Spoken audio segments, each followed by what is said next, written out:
Então, estamos aqui para mais um vídeo e hoje a gente não tem uma convidada aqui presente, mas temos alguém que vai participar hoje e com a história dela, né? Hoje eu vou contar a história de uma pessoa e vai ser assim que ela vai participar, né? Aqui do nosso vídeo hoje, né?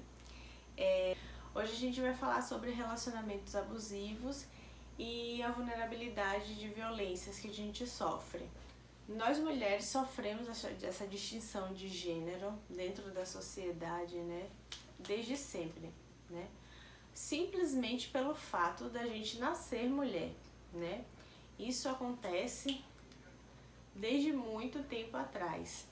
E isso nos torna alvo de diversos tipos de violência dentro da sociedade, né? Isso vem desde a violência doméstica, de assédio moral dentro de trabalho, de assédios e violências na rua mesmo. A gente passa na rua, a gente sofre diversos tipos de assédio, até mesmo de violências obstétricas, né? Eu desconheço, né, uma mulher que não tenha passado por algum tipo de violência, né, na vida. Alguma mulher pode até achar que não tenha vivido por falta de informação, né? Mas com certeza, né, a gente conhece, já viveu algum tipo de violência na vida, né? E hoje, né, a gente vai falar mais precisamente sobre adolescentes, né? Sobre as meninas adolescentes que se envolvem, né, com homens, né, e acabam vivendo alguns relacionamentos abusivos e sofrem algum tipo de violência, seja ela psicológica, emocional, até sexual mesmo. Isso coloca elas, né, em situação de risco, né? E porque assim, a gente sabe, né, que a adolescência é um período, né, que nós mulheres vivemos, que é um boom, né? É um boom hormonal, um boom emocional que vira a cabeça da gente mesmo, né? E a gente vive esse período cheio de rebeldia, cheio de que a gente acha que sabe de tudo, que a gente não quer ouvir ninguém mesmo e acha que é dona da razão sempre, né? Por isso que ter uma rede de apoio, né? Uma rede familiar bem estruturada, ter uma base familiar, né, bem estruturada. E isso não quer dizer, uma base familiar bem estruturada não quer dizer necessariamente que seja uma família tradicional, né? Uma base familiar estruturada quer dizer, sim, trabalhada, enriquecida com valores, com princípios, né, éticos e morais, com princípios amorosos, né, e que abracem esses adolescentes mesmo, e que não os abandonem, né, porque assim, a gente sabe que é um período, né, muito complicado mesmo, né, a adolescência é um período muito complicado. A gente já passou por isso, né? Eu já passei por isso, você que tá aí do outro lado já passou por isso. E a gente sabe mesmo que é um período que mexe muito com a cabeça da gente, né?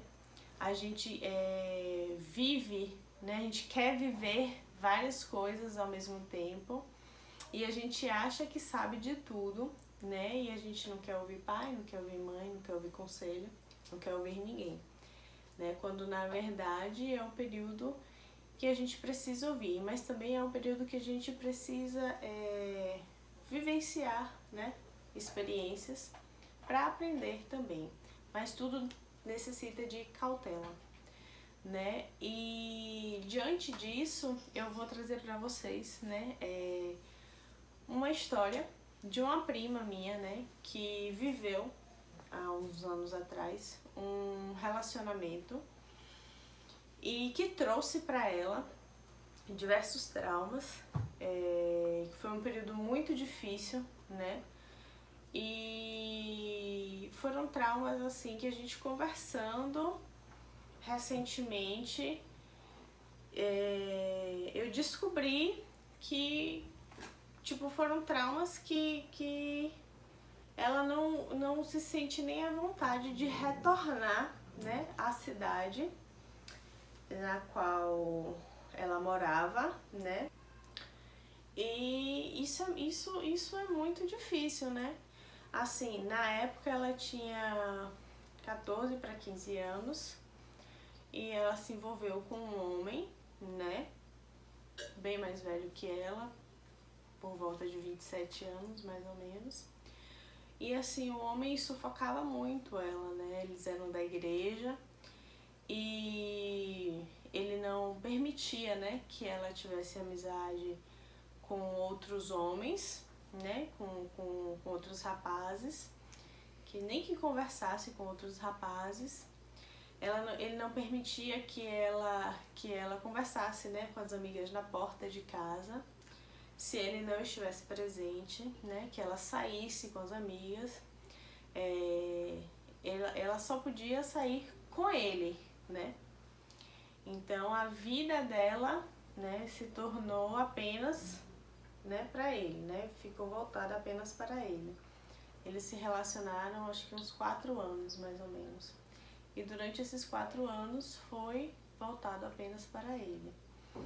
Ela saía da escola, ele estava esperando ela na porta de casa e tudo que ela fazia era voltado para ele, né?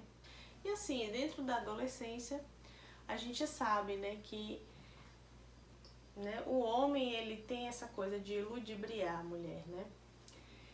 E aí então, com esse sufocamento, né, com essa coisa, ela foi se sentindo, né, ao passar do tempo ela foi se sentindo mesmo sufocada e tudo mais. E aí chegou um período eleitoral, ela conseguiu um emprego num comitê, né, de um candidato a vereador que era da igreja deles também. E ela foi trabalhar lá com eles, né? E aí ela conversando com as amigas, né, falando dessa situação e tal, que ela já estava se sentindo um pouco sufocada, e as meninas aconselhando ela, falando que realmente isso não era normal e tudo mais. E ela foi meio que abrindo os olhos, né, enxergando, né, que realmente aquilo não era normal, né. E aí, nesse período, uma das meninas da igreja chamou ela para conversar, né? Chamou ela para conversar e contou a ela que esse namorado dela havia assediado ela, né? Essa menina, mandado SMS para ela, falando algumas coisas e em uma situação haviam até trocado beijos. E aí diante dessa situação, né, porque assim, ele sempre sufocou muito ela. Ela ficou enojada, né, porque assim, um homem que sufoca tanto, que cobra tanto, né, ver uma situação dessa, né, porque era uma menina também da mesma faixa etária dela, e um homem, né, porque ele já era um homem, fazer uma coisa dessa, né, ela ficou enojada, né, da situação. E a menina também, né, se arrependeu e tudo mais. E depois uma outra menina também contou a ela que tinha acontecido a mesma situação, mas essa outra menina acho que não chegou a se envolver com ele, né? Mas que ele tinha assediado essa outra menina também. Quando ela questionou ele, ele disse que fazia isso para testar as meninas. Veja só que situação mais nojenta mesmo, né? É nojento mesmo. E aí ela disse pra ele que não queria mais, né? Ela já estava saturada, já estava com essa situação, né, das meninas e tal, já estava enojada da situação e ela disse que não queria mais. E ele foi, né, ela morava com a avó, ele foi até a avó dela, né, encher a mente da avó dela E a avó dela foi dizer a ela que ela tinha, né, que ela era obrigada a casar com ele. E a avó queria, porque queria obrigar ela a casar com ele. E ela disse que não ia casar. Ela bateu o pé e disse que não ia casar. E então a avó foi e colocou ela pra fora de casa, porque ela tinha perdido a virgindade com ele. E aí a avó foi e colocou ela pra fora de casa. E aí ela foi pra casa da tia. Foi uma situação muito triste pra ela, sabe, na época. É uma situação muito complicada, sabe? Porque assim, aí você vê sua avó, né, a pessoa que ele criou, né, ele colocar pra fora, né, e tudo mais, por conta de um cara que vem, assim, de fora. É complicado, né? E aí ela se viu nessa situação, assim, bem difícil, né? Eu imagino o quanto deve ter sido difícil pra ela. E então, ainda depois disso, o pastor da igreja veio se meter na situação também, veio questionar ela, né? O porquê que ela não queria mais.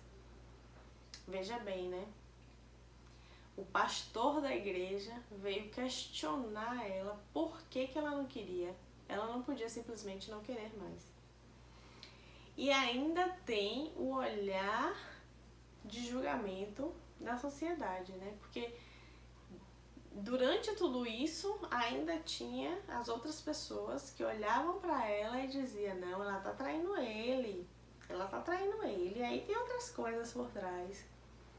Ainda tinha tudo isso, ainda tinha todo esse outro olhar, né? Durante toda essa situação. Mas não tinha ninguém pra chegar pra ela e perguntar se tá precisando de ajuda, né? Você quer uma ajuda? Não tinha ninguém pra isso. E ainda assim, durante todo esse período, ele passava por ela com um olhar ameaçador, né? Ela se sentia coagida, né? Ela se sentia ameaçada, né, por ele. E um dia, né, ela tava na casa, ela foi na casa da avó, né, limpar a casa da avó, e ela tava sozinha na casa da avó, o portão destrancado, e ele passou com o carro, parou com o carro na porta da casa da avó, com as mãos para trás, e chamou ela, pediu para ela ir até ele. Ela disse que não ia, e ele insistiu. Ela disse que não ia novamente. E ela olhou pro portão e viu que o portão estava destrancado. E ela pensou: se eu correr, ele vai entrar. E se eu for, ele vai fazer qualquer coisa comigo. E ela disse que só pensou naquele momento: eu vou morrer.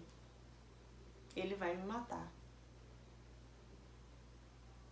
Então, pense em quantas meninas, né, já passaram por isso.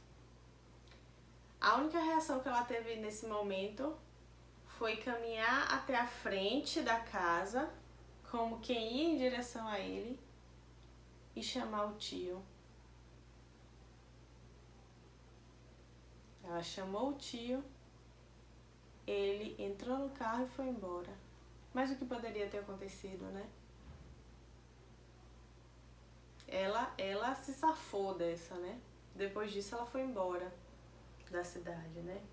Ela foi embora, conheceu outra pessoa, casou, teve filhos, né? Virou essa página, construiu uma linda família, superou, né? Superou, aspas, mas ficou com um trauma, né? Que ela fala disso e sente a angústia, né? E sente a dor, o sentimento de angústia, né? Ainda tem o trauma de tudo que ela viveu, né? Tanto que ela não consegue, né? Ela não gosta de ir lá, ela não gosta de voltar pra lá. Mas assim, ela se safou dessa, né? Mas quantas meninas não conseguem virar a página, né? Quantas meninas encerram a história ali, né? Quantas meninas, né? por falta de informação, por falta de rede de apoio, né? Não perdem a sua vida nesse momento, né? A gente precisa pensar, a gente precisa refletir sobre isso, né? Porque poderíamos ter ajudado, né? Poderíamos, ao invés de ter apontado o dedo, ao invés de ter julgado, ter dado a mão e ter perguntado: você precisa de ajuda? Você quer ir à delegacia? Você quer dar queixa? O que é que você está precisando? Né? Ao invés de julgar, ao invés de apontar. Esse vídeo é uma reflexão, né? É reflexivo para a gente pensar mais sobre isso, né? Ao invés de julgar, acolher, né? Eu espero que um dia a gente chegue a esse nível, né? De não julgarmos mais umas às outras e sim acolhermos, né? Mais umas às outras. Então é isso. Eu espero que a história dessa minha prima seja uma história de reflexão, né? Para todas nós. Espero que vocês tenham gostado do vídeo. Espero, né, que vocês reflitam, né, muito sobre isso, que daqui por diante sejamos mais unidas, né, mais apoio, né, mais apoio, mais amorosas umas com as outras, menos julgadoras, né, sejamos menos julgadoras. E comentem, né, o que é que vocês acham sobre isso. Deixem um like, muitos likes, compartilhem, né? Se inscrevam no canal, ativem o sininho. Eu vou deixar aqui embaixo, né, meu Instagram para vocês seguirem também. E é isso, né? Meu nome é Catarina Cunha e esse é o Donas de Si.